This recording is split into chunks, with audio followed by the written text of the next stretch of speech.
오늘은 크게 오해하였도다라는 말씀으로 제목으로 말씀을 나누도록 하겠습니다.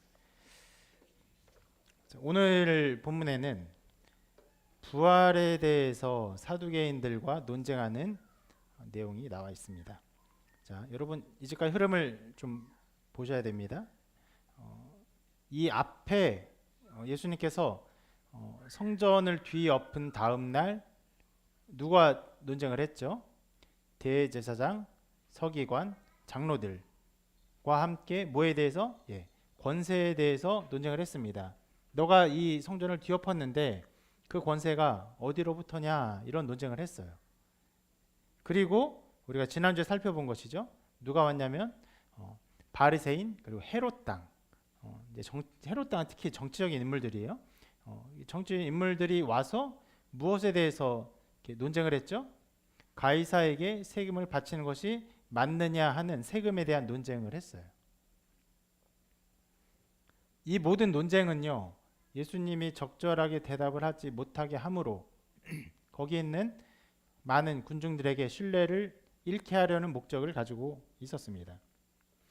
그래서 그 각 논쟁은 그 논쟁을 가장 잘할 만한 사람들이 나타났어요. 성전의 권세에 대해 논쟁을 할 때는 실제로 성전의 모든 권세를 가지고 있었던 대제사장, 서기관, 장로들이 나왔던 것이고, 그리고 정치적으로 로마에다가 세금을 바치는, 가이사에 세금을 바치는 문제에 대해서는 정치적으로 가장 열심히 있었던 헤롯 땅, 그리고 종교적으로도 그거에 민감하게 반응했던 바리새인들이 나와서 그에 대해 논쟁을 했던 것입니다. 그리고 오늘 말씀에서는 사두개인들이 왔는데, 이 사두개인들은 어떤 사람들이냐면은 부활이라는 것은 없다, 이것을 주장하던 사람들이에요. 성경을 믿는데, 특히 모세 오경만을 믿는데 부활은 없다, 이거 주장하던 사람들이었기 때문에 부활에 대해서 가장 논쟁을 할 수 있기 때문에 있어서 예수님께 이 부활에 대해 논쟁을 하는 것입니다. 여러 논쟁이 다 예수님께 위험한 논쟁이었죠. 권세에 대한 논쟁도 예수님이 권세가 없었다면은 장사하는 사람 내쫓은 이 모든 것이 불법이잖아요.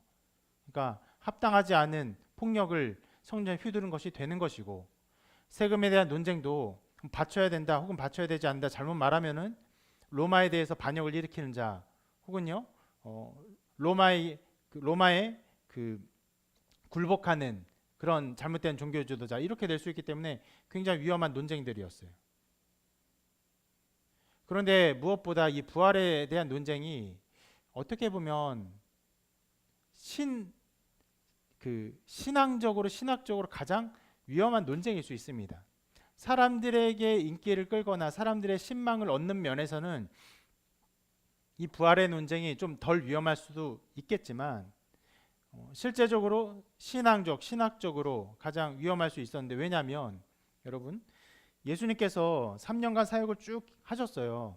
하시는 중에 가장 큰 변화가 있었던 때가 언제냐면은 예수님이 비로소 자기가 죽을 것을 예고하셨을 때, 그것을 순환 예고라고 합니다. 따라해 볼까요? 순환 예고. 순환 예고가 아니라 순환 예고요. 순환을 받으실 것을 예고한 거 3번 예고하세요. 총 이렇게 말씀하시죠.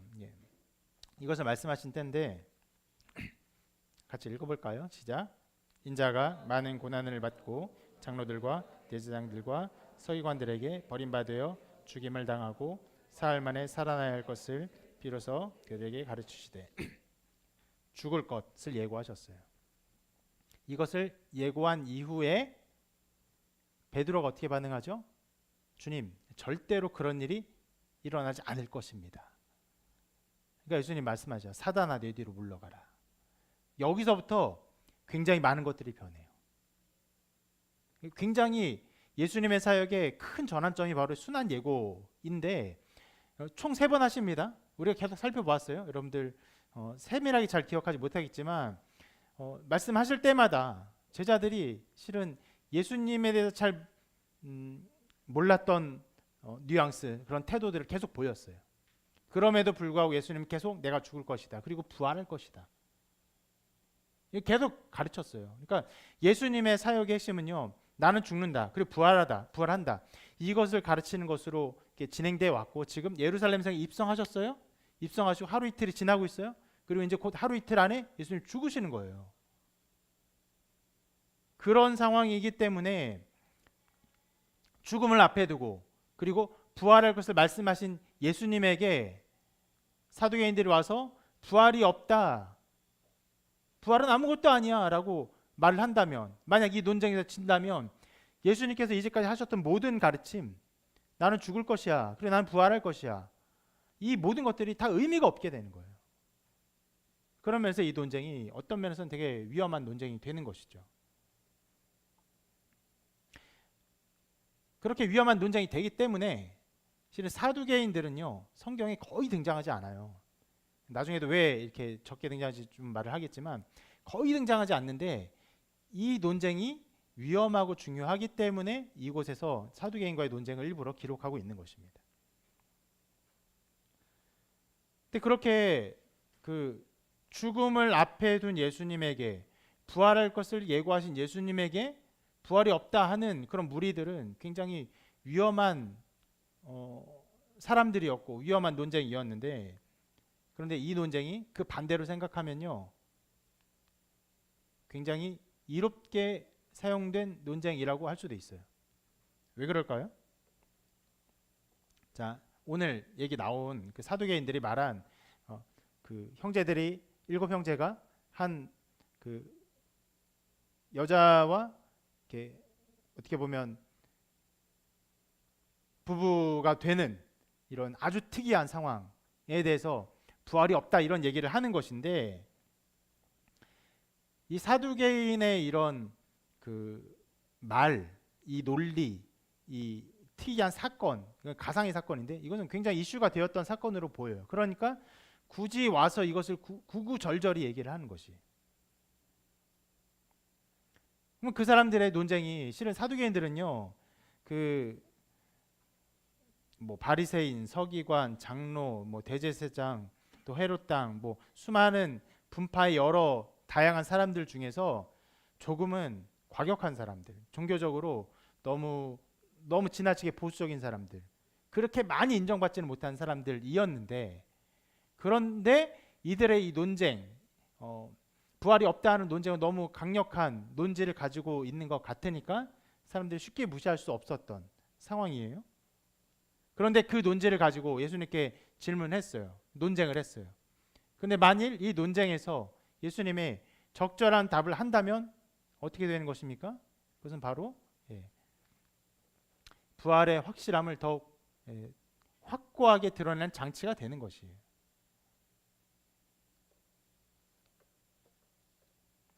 사도계는 굉장히 완고한 사람이고 성경을 굉장히 보수적으로 해석하는 사람들이에요. 그들의 해석에 대해서 다른 사람들이 잘 논쟁하지 못한 부분이 있었는데, 여기서 예수님이 부활이 있다는 것을 드러낼 수만 있다면 실상 이 논쟁을 하기 전에는 부활에 대한 얘기가 없어요. 별로 드러나지 않아요.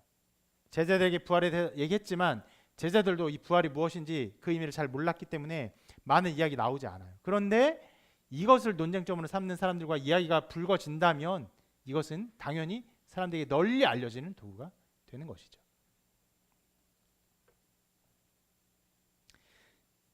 여기서 우리는 작은 교훈을 얻을 수 있습니다. 우리 인생에 때로 어려움이 생겨요. 때로 그 난관이 생깁니다. 근데 그 난관이 항상 난관으로 끝나진 않아요. 도리어 새로운 도약점이 됩니다. 특히 우리 신자들에게 어떤 도약점이 됩니까? 우리의 믿음을 증거하는 도약점이 돼요. 실제로 초대교회에 수많은 사람들이 핍박을 당했어요. 그 핍박 당할 때 그 신자들이 어떤 태도를 가졌냐면은 환난 중에도 즐거워하나니 이런 마음을 가졌는데, 왜 그랬냐면 핍박을 어마어마하게 당해요. 그러면 어떻게 하는 것이 마땅합니까? 예수님 믿는 것 때문에 핍박을 당하면 예수님을 포기하는 것이, 신앙을 버리는 것이 맞아요. 그런데 핍박 당하는데 괴로운데 이 버리는 게 맞는 것 같은데 마음속에 믿음이 더욱더 굳건해지는 거예요. 믿어야지 말하는 것도 아니고 믿어야 된다고 분위기를 압도하는 것도 아니에요. 그냥 믿음이 일어나는 거예요. 그러니까 내 안에 진짜 이 핍박 가운데서 이 환난 가운데도 이 믿음이 샘솟는 것 보니 하나님이 주신 귀한 믿음이구나. 이게 정금같이 드러나는 거예요. 그러니까 환난 중에 더욱 기뻐하는 거예요. 환난이 아니에요. 행복하게 해요. 즐겁게 해요. 근데 그 가운데 예수님 믿어요. 그럼 이게 진짜 믿음인지 아니지 헷갈려요. 근데 어려움이 있으면요, 그것이 도리어 그것의 참됨을, 그것의 아름다움을 드러내는 도구가 되는 것이에요. 여러분의 삶에도 그게 많이 나타나죠. 여러분 직장 생활할 때 어려움이 생깁니다. 곤란함이 생겨요. 그 할 때 그것을 이겨내고 견디고 그것과 싸워서 승리할 때 내가 정말 이 일에 진심인 사람이구나. 내가 되게 별것 아닌 것 같지만 정말 내가 해왔던 이 일에는 정말로 진심인 사람이구나. 이것을 드러내는 것이죠. 그렇기 때문에 어려움이 있을 때, 환란이 있을 때 그것들이 여러분 삶에서도 이렇게 이롭게 사용되기를 바랍니다. 특별히 여러분의 삶에 대한 태도, 어떤 근면한 성실함, 직업에 대한 어떤 신실함, 이것뿐 아니라 무엇보다 신앙에 대해서 여러분에게 어려운 일이 있을 때 그 신앙의 참됨이 드러나는 일들이 있기를 바랍니다. 자, 그렇게 이 위험한 사람들과 예수님 만났어요. 그리고 이 사람들은요, 하나의 가상의 이야기로 예수님과 논쟁을 합니다. 이상한 일이에요. 한 사람이 그 아내가 있었어요. 근데 자식이 없이 그 남자가 죽었어요.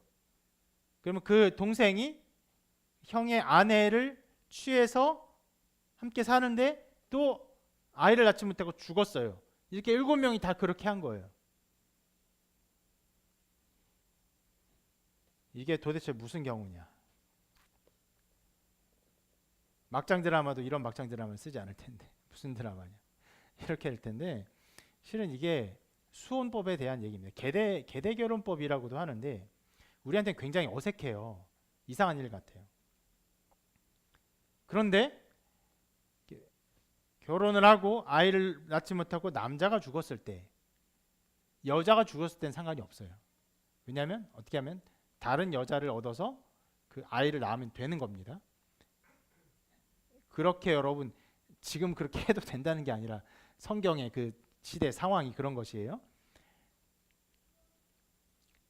가문을 잇고 재산을 지키는데 이 자녀가 중요하기 때문에 남자가 아이를 낳지 못하고 죽는 경우에는 대를 잇지 못하는 일이 생겨서 그 형제가 동생이 여러 동생 중에서 한 사람이 어떻게 보면 형수와 와의 사이에서 아들을 낳을 의무가 있어요. 만약 이 의무를 하지 않아요? 그러면 많은 사람들 앞에서 부끄러움을 당합니다. 룻기가 바로 그런 얘기를 담고 있는데 굉장히 부끄러움을 당하는 것이. 그러니까 이게 도리어 이상한 일 같고 또 굉장히 부끄러운 일처럼 보이지만 그렇게 하는 것이 형제로서의 의무를 지키는 마땅한 바였던 것이에요. 이것은요 하나는 그 아들을 낳고 대를 이어야 하기 때문에 그런 것이고 또 하나는 가문의 재산을 지키는 면에 있어서 꼭 필요했던 일입니다. 자, 이스라엘의 출애굽과 그 이스라엘 땅 정착에 대해서 먼저 생각해 봐야 되는데 이스라엘 땅에 정착을 했어요. 아무도 이스라엘 백성들이 이 땅의 주인이 아니었는데 모든 백성이 수백만 명이 그 땅을 동시에 차지하게 됐습니다. 그렇게 했을 때 어떻게 했냐면은 각 지파별로 구획을 나눠줬어요. 지금처럼 우리나라 경기도, 강원도 이렇게 하는 것처럼 구획을 나눠줬어요. 여기선 어느 지파 해서 각 지파의 모든 성인 남자들이 자기의 할 땅을 받게 됩니다. 그게 하나님께서 이스라엘 땅을 기업으로 주었다라는 의미예요. 우리가 오늘 예배 후에 나중에도 좀 이 이야기를 좀 하겠지만 레위 지파는 기업이 없었어요. 땅을 받지 않아요. 받지 않고 모든 사람이 받게 되는데 그러면 내 땅을 받아요. 그럼 거기서 농사를 짓고 가축을 기르며 거기에서 그 수익을 얻으며 살게 되죠. 그런데 가족이 다 여기에 얹혀서 사는 거예요. 그런데 내가 결혼을 했어요. 내 아내도 여기서 얹혀서 살게 돼요. 근데 내가 아이를 낳지 못하고 죽어요. 그럼 어떻게 됩니까? 이 땅의 주인이 사라지는 거예요. 아내는 아내는 그 이 땅으로부터의 어떤 소산을 제대로 얻지 못하는 일이 벌어지는 거예요. 그리고 이 땅의 주인이 사라지니까 누군가 가져가겠죠. 그러니까 재산의 분할이 점점 깨지고 이상해지는 일이 벌어지기 때문에 이 땅의 재산을 지키기 위해서도 다른 형제가 가서 그 아이들을 낳으면은 그 아들이 누구의 아들이 됩니까? 형의 아들이 되는 거예요. 이해가 되십니까? 옛날 우리나라에도 그런 게 있었어요. 그래서 뭐 큰아버지의 아들이 없으면요, 그 동생의 아들이 그 뭐냐면 그 족보상 거기로 얹어요. 큰아버지네 아들로. 그래서 큰아버지의 감을 잇는 거예요. 그런 건데 이때는 더 그것을 더 어떻게 보면 강력하게 지켰던 것이죠. 그런데 이 사두개인들이 그런 얘기를 한 거예요. 그 계대결혼의 법을 말하면서 그렇게 계대결혼 법대로 동생들이 이렇게 그 형수와 함께 했는데 아들을 계속 낳지 못하고 다 죽은 거예요. 형수도 죽었어요. 다 죽었어요. 7명의 아들과 그 형수가 죽었습니다. 그러면 다 부활할 때 이 형수는 누구의 아내로 부활하는 것입니까? 이런 이야기를 하는 것입니다. 이상한 일이죠. 그러면서 사도행전들이 말하는 것이 실은 이 수혼법, 이 계대결혼법이 모세로부터 나타난 법인데, 그럼 이거는 모세의 법은요, 가장 어떻게 보면 율법 중에 높은 법이라고 할 수 있는데, 그러면 여기서 나타난 법은 하나님의 법인데 이것이 이렇게 통용되는 것을 보니 죽음 이후에 부활할 때에 이것이 다 어그러지지 않습니까? 부활이라는 것은 있는 것이 아닙니다. 모세오경에도 부활에 대한 얘기 거의 없습니다. 부활은 없는 것입니다. 이렇게 주장을 하는 것이에요. 이에 대해서 예수님이 두 가지로 대답을 하십니다. 먼저는 이렇게 말씀하세요. 같이 읽어볼까요? 시작. 사람이 죽은 자 가운데서 살아날 때에는 장가도 아니가고 시집도 아니가고 하늘에 있는 천사들과 같으니라. 네. 부활이 있게 되면요, 지금의 모든 것과 지금의 상황과 모든 것이 달라진다라고 말씀하시는 것이에요. 지금 현대 한국에 장가도 아니가고 시집도 아니가고 천사들과 같은 청년들이 참 많아요. 좀 안타까운 일인데 그런 천사가 되지 않기를 바랍니다. 자, 사두개인들의 문제가 뭐냐면 부활 후의 상황을 지금과 같은 잣대로 생각하고 있는 것이에요. 어떤 의미로 보는 거냐면 부활해요? 지금과 똑같아요. 생명만 연장된 거예요. 그리고 죽지 않는 것만 있을 뿐이고 지금과 똑같은 생각, 모든 것들이 그대로 있다고 생각하는 것이에요. 만약 그렇다면요, 우리가 그렇게 되면 어떻게 될 것입니까?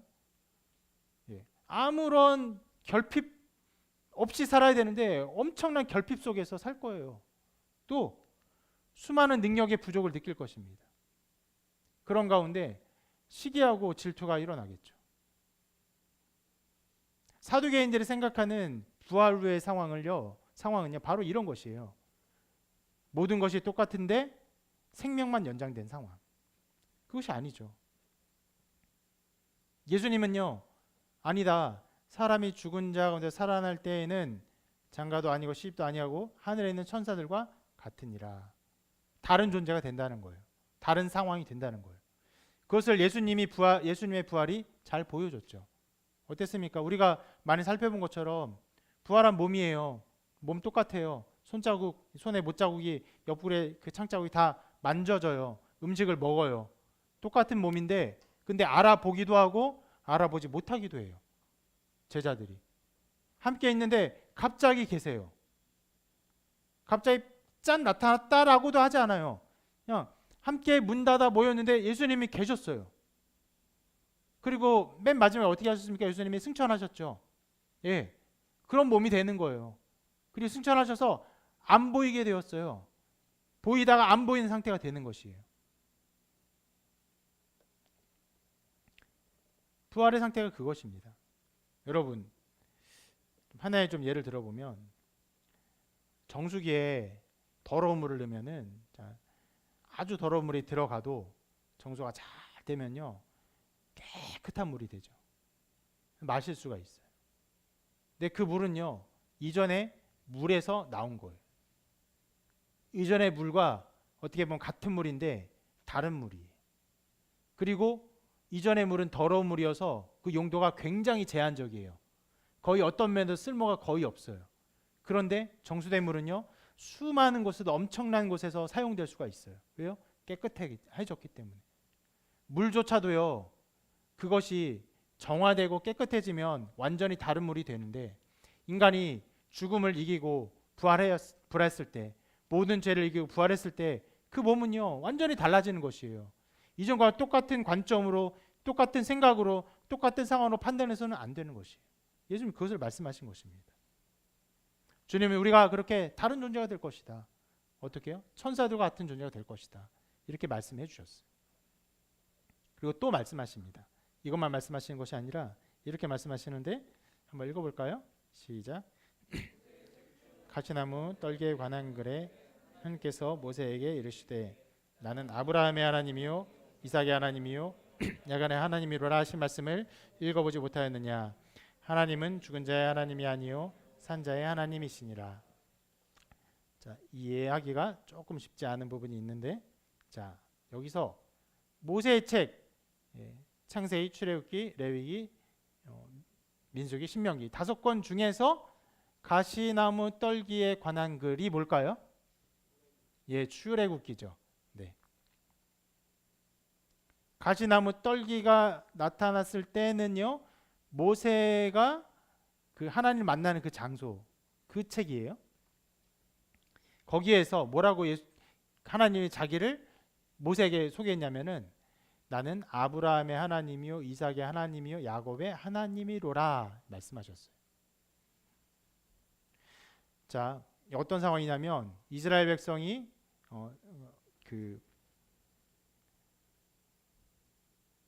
이삭 때문에 애굽으로 다 가게 됩니다. 어떻게 보면 야곱의 가족이죠. 가서 애굽에서 살아요. 그리고 400년이 지난 후에 이들이 다 죽고 이스라엘 백성이 크게 번성했을 때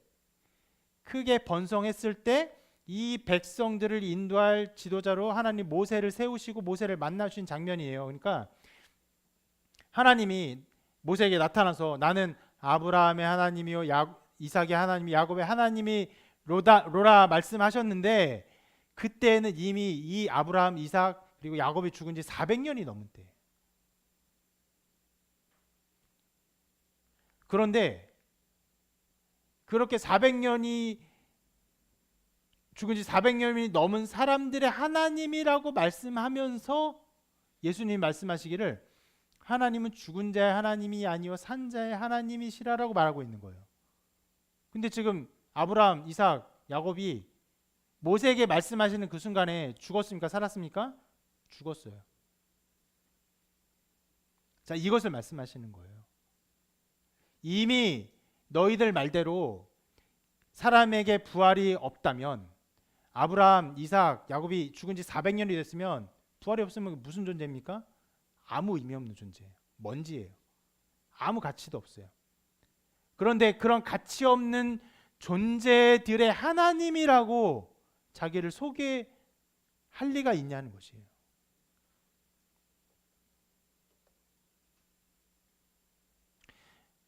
물론 여러분 여기서 하나님이 나는 아브라함의 하나님이요 이삭의 하나님이요 야곱의 하나님이로라 말씀하신 것은요, 하나님 나는 아브라함에게 언약했고 이삭에게 야곱에게 언약을 했다. 그런 언약의 하나님으로서 내가 너희를 인도할 것이다 라는 의미가 담겨 있어요. 담겨 있지만 예수님께서 말씀하시기를 하나님이 여기서 자기를 그렇게 소개한 것은 자기를 죽은 자의 의미 없는 자들의 하나님으로 자기를 드러낸 것이 아니라 여전히 존재하는 존재의 하나님으로서 자기를 나타내고 있는 것이다 라고 말씀하고 계신 것입니다. 만약에 사두개인들이 말한 것처럼 한 존재가 죽어서 살아있는 존재가 되고 아무 의미가 없는 존재가 된다면 하나님께서 말하는 이 말씀이 되게 의미 없는 말씀이에요. 아브라함은 무슨 의미입니까? 이미 없는 존재인데, 아무 가치도 없는데.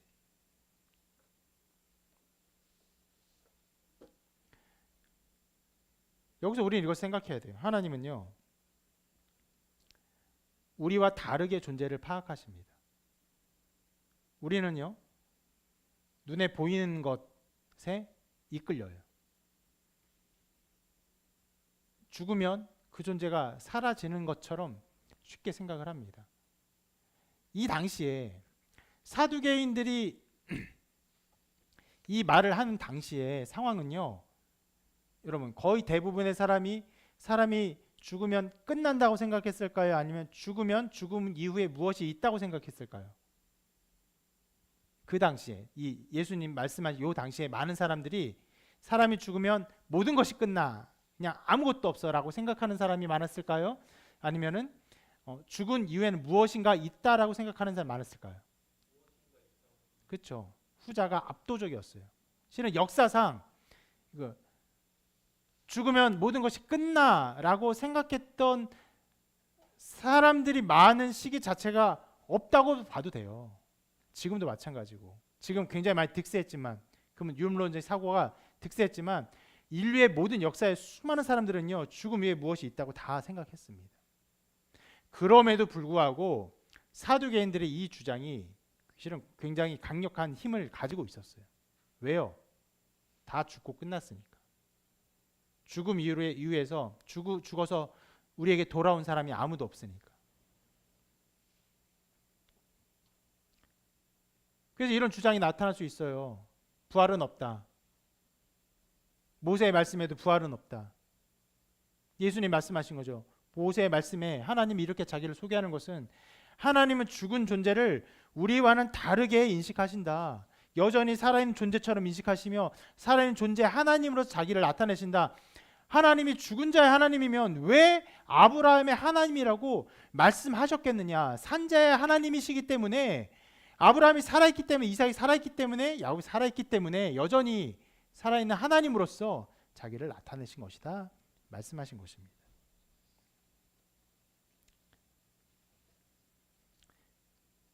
여러분, 우리는 이러한 말씀들을 통해서 부활이라는 것이 구약으로부터 모세 때로부터 지금까지 신약 성경에 이르러서까지 계속적으로 알려진 바라는 것을 우리가 생각할 수 있습니다.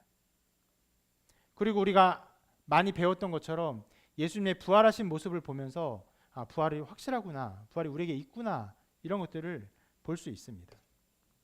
이런 말씀을 보면서 우리는 이런 태도를 가져야 돼요. 바로 유물론적인 세계관의 도전에 맞서야 합니다.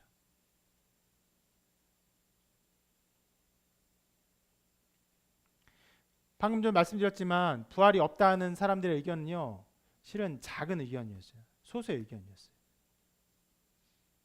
예수님이 이전에 그 나사로를 살릴 때, 죽은 나사로 때문에 그 마르다와 마리아가 왔을 때 예수님이 나사로가 살아날 것이다 말씀하셨거든요. 그러니까 마르다가 이런 식으로 말합니다. 읽어볼까요? 시작. 마르다가 이르되 마지막 날 부활할 때에는 다시 살아날 줄을 내가 아나이다. 자, 이게 그 사람들의 보통의 인식이에요. 보통 모든 사람들이 마지막 날에는 다 살아난다고 생각을 했어요. 다 그렇게 인식을 했던 거예요.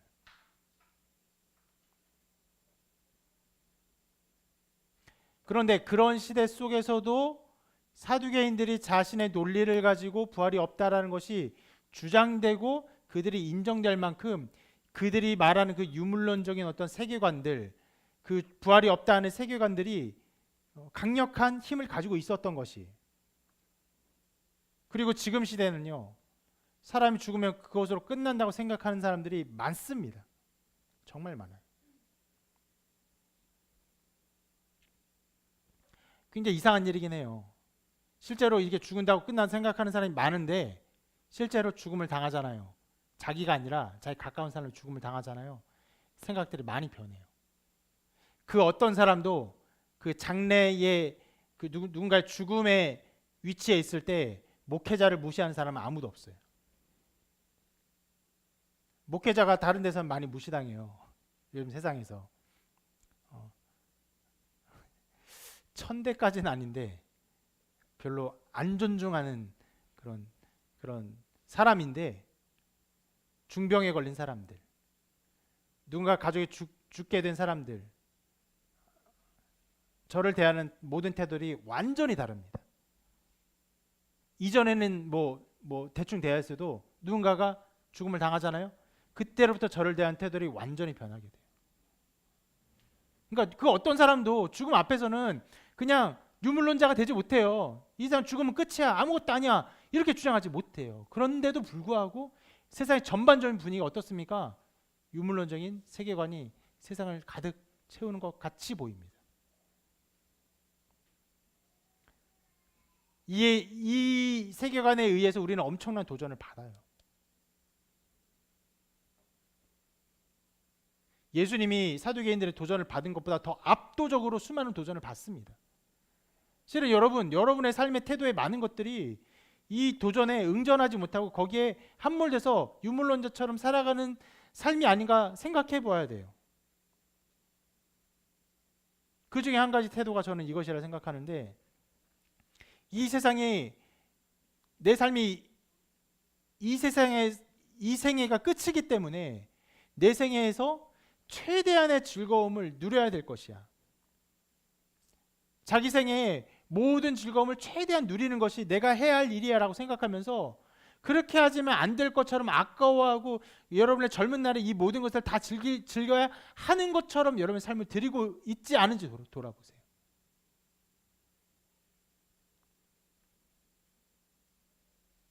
여러분, 우리의 인생이요, 몇십 년 있으면 죽죠. 근데 부활할 것이에요. 부활하고 더 완전한 모습으로 하나님이 만든 이 세상을요, 더 아름답고 또 감미롭게 향유할 수 있을 날이 올 거예요. 그것을 생각하면요, 우리 인생에 어떤 즐거움, 누리지 못하는 것들, 어디 가지 못하는 것들 별거 아니에요. 여러분 잘 생각해 보세요. 우리 인생을 무언가 먹지 못하면, 무언가 누리지 못하면, 무언가 가지 못하면, 무언가 갖지 못하면 그것이 아까운 것처럼, 그렇게 하시면 안 될 것처럼 살고 있지 않아요?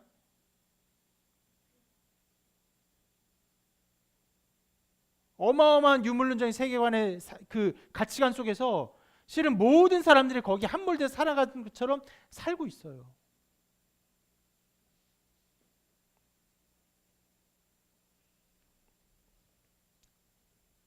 우리는요, 이 부활의 사실을 붙들어야 됩니다. 예수님조차도 이 세상의 삶을 몇 년 사셨습니까? 33년 사시고 돌아가셨어요.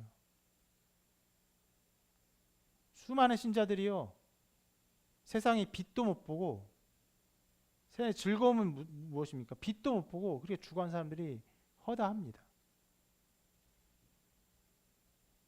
근데 우리가 그런 믿음을 가지고 있다고 생각하면서, 근데 한편으로는 이 세상의 즐거움을 누리지 못하면 안 될 것처럼 그렇게 살아가고 있다면, 물론 여러분, 이 세상 하나님이 우리에게 그 기쁨을 누리라고 주셨어요. 근데 태도에 그 선이라는 게 있어요. 선이라는 게 있어요.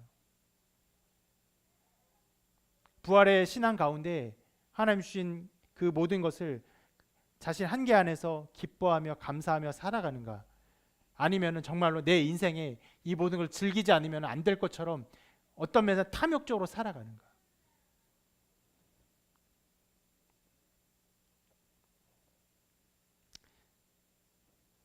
굉장히 실은 이 싸움에서 잘 싸우고 승리하기가 불가능한 것처럼 여겨지는 지기까지도 합니다. 그런 사회 속에서 여러분의 신앙을 온전히 아름답게 드러내어서 이 부활 소망을 아름답게 열매 맺게 되기를 소망합니다. 저 사람 정말 달라, 저 사람 정말 달라, 이런 말이 있었으면 좋겠어요. 한때 제가 성교때 어떤 교회에서 어떤 지체가 왔어요. 믿음이 별로 없었던 믿음이 없었던 것 같아요.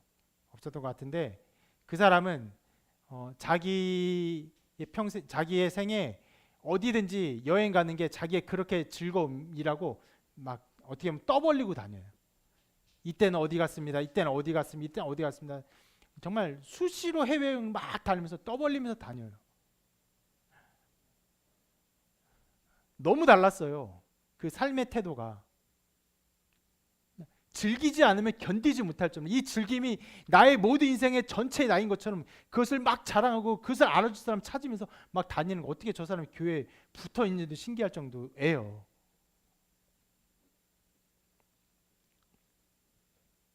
그렇게 이상이 있어요. 그런데 이 정반대의 일이 여러분을 통해 벌어지기를 바랍니다. 세상 사람들이 다 그렇게 살아갈 때, 다 정욕적으로, 다 욕망을 위해 살아갈 때, 그것이 없어도 괜찮은 것처럼, 그것이 없어도 정말 감사함을 누리는 사람으로서, 참 기쁨을 아는 사람으로서, 정말 그 결이 다른 사람으로서의 모습과 태도가 그 향기가 여러분을 통해 드러나게 되기를 소망합니다. 그리고 오늘 이제 말씀에서 마지막으로 살펴보고 싶은 것은요, 바로 이 사두개인들을 대하는 바로 예수님의 모든 태도를 한번 보기를 바랍니다. 예수님은 여러 면에서 굉장히 사려 깊은 태도로 이 사두개인들을 대하고 있습니다.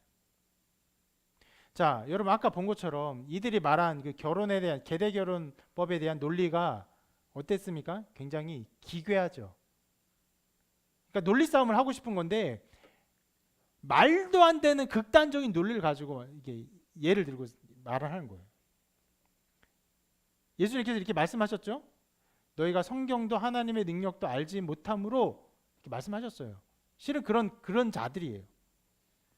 예수님이 하나님의 모든 것을 아는 자로서 이들의 태도가 얼마나 우습게 보였겠어요. 성경을 아는 것처럼 모세의 글에 이렇게 결혼하라고 하지 않았습니까? 라고 하면서 따져보는 게 얼마나 가소롭게 보였겠어요. 그런데 그런 이상한 질문에 대해서도 예수님은요 성심성의껏 대답을 해주고 계세요. 자, 사두개인들 수원법을 가지고 따져 물을 때 이렇게 말했죠. 모세가 우리에게 써주기를 어떤 사람의 형이 이렇게 말한 거예요. 성경을 가지고 예수님께 따져 묻는 거예요.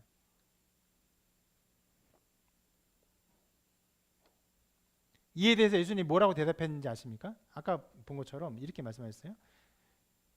자, 죽은 자가 살아나는 말할진대 너희가 모세의 책 중 가시나무 떨기에 관한 글에 하나님께서 모세에게 이르시되 이렇게 말씀하세요.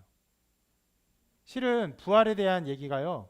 모세 오경 외에 선지서 혹은 시가서, 구약 성경은요 크게 세 부류거든요. 모세 오경, 선지서, 시가서 이렇게 세 부류로 나눌 수 있는데 선지서나 시가서에도 부활에 대한 글이 많이 있어요. 그런데 이것을 인용하지 않으세요. 어떻게 인용하세요? 모세 책 중 가시나무 떨기, 모세 오경을 얘기하고 있어요. 왜 그랬을까요? 이 사두개인들이 모세 오경 아니면 다른 걸 성경으로 인정하지 않으니까 이 사람들 설득하려고, 이 사람들을 그들이 이해할 수 있는 말로 얘기해 주려고 굳이 이 말씀을 하고 계신 거예요. 그리고 그들의 주장에 대해서도 뭐라고 말씀하셨습니까? 너희가 성경도 하나님의 능력도 알지 못함으로 오해함이 아니냐. 얼마나 신사적인지 몰라요. 말도 안 되는 논리로 엉망인 주장을 하고 있는 사람들을 깡그리 무시하지 아니하고 너희들이 오해한 것이 아니냐. 이제 부드럽게 대하고 계세요. 또 나중에 또 이렇게 말씀하세요. 그 뒤에서 하나님은 죽은 자의 하나님이 아니요 산 자의 하나님이시라. 너희가 크게 오해하였도다. 실은 크게 오해했다는 말은요 좀 어떻게 보면 안 맞는 말일 수 있어요. 너희가 완전히 무지하구나.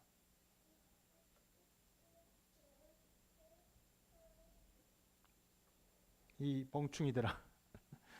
이렇게 해야 될까요? 실은 아까 전에 제가 그 한 어떤 지체, 그 여행을 그렇게 좋아하는 그 지체 예를 들었잖아요. 그 교회 와서 제 목회자로 그 사람을 대하는 게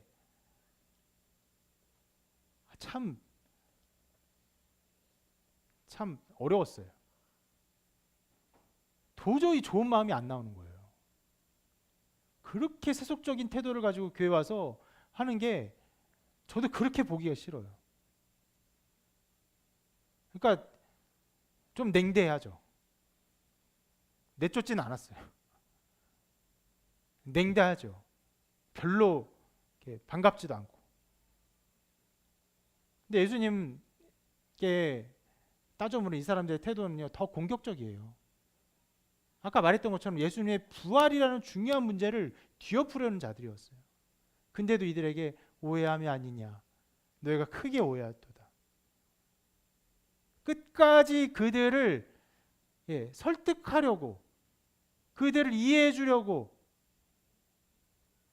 세심하게 대화해 주시는 태도를 볼 수 있어요.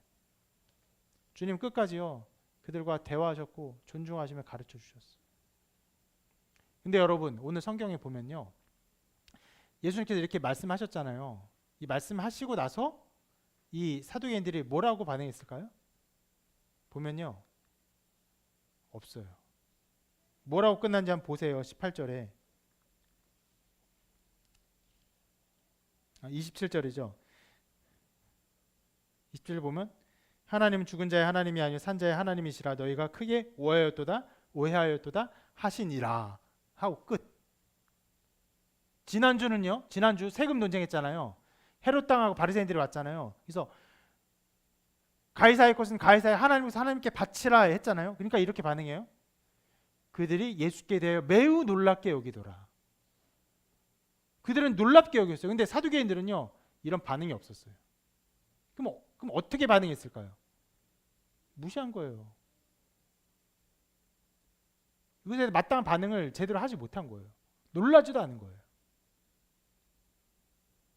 그래서 결국 이 사람이 어떻게 되냐면 사두개인들이 그 이스라엘 백성 안에서 그렇게 많이 인정받는 사람들은 아니었는데 나름대로 그 율법의 열심 그리고 아주 보수적인 해석을 가지고 있었는데 이들이 예루살렘 성전이 멸망할 때 서기 70년쯤에 예루살렘 성전이 멸망할 때 이들의 세력들이 완전히 뒤엎어집니다. 그래서 실상 성경학자들이 사두개인들에 대한 자료를 얻을 때 사두개인들이 완전히 없어졌기 때문에 이 자료를 얻을 데가 없어요. 어디서 얻냐면 사두개인들의 대적들의 자료에서 사두개인들이 이렇다는 그 자료를 얻게 되는 것이에요.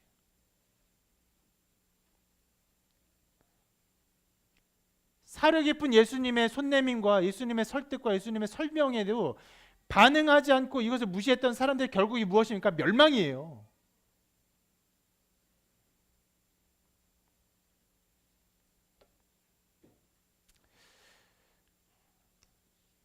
그렇기 때문에 이 말씀 안에서 예수님의 이 태도 안에서 우리가 어떻게 반응해야 되는가 생각해 보아야 돼요. 이렇게 말할 수 있어요. 주님은요, 지금도 우리에게 인내하시며 오래 참고 기다리십니다.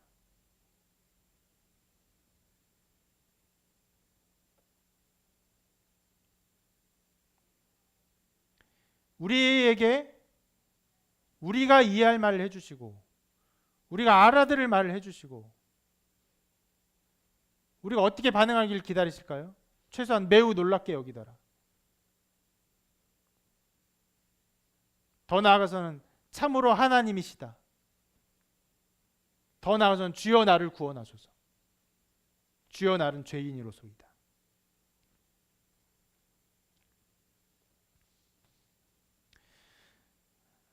종종 우리가 사두개인처럼 유물론적인 세계관에 사로잡히고 헛되게 살아가고 예배를 등한시하며 살아갈지라도 여러분 그런 모습 보면 저는 여러분 때로 냉대할 수 있어요. 주님은 여러분을 냉대하지 아니하시고 여러분 인도하시기를 바라십니다.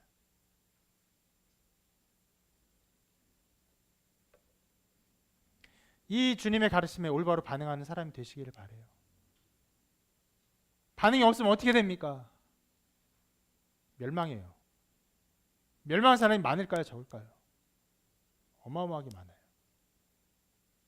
수많은 사람이 멸망해 왔어요. 또 수많은 사람들이 또 구원을 얻었습니다.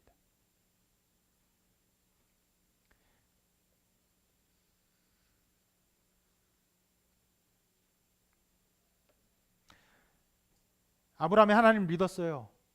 그 죽었어요. 근데 400년 후에 하나님이 어떻게 말씀하셨습니까? 나는 아브라함의 하나님이다. 그에게 영원한 존재가 되어주시고 그를 영원히 사랑해 주시고 영원히 인정해 주셨어요. 그렇게 하십니다. 우리가 하나님 믿을 때 저의 하나님 되어주세요. 여러분의 하나님이 되어주세요. 언제까지? 영원토록.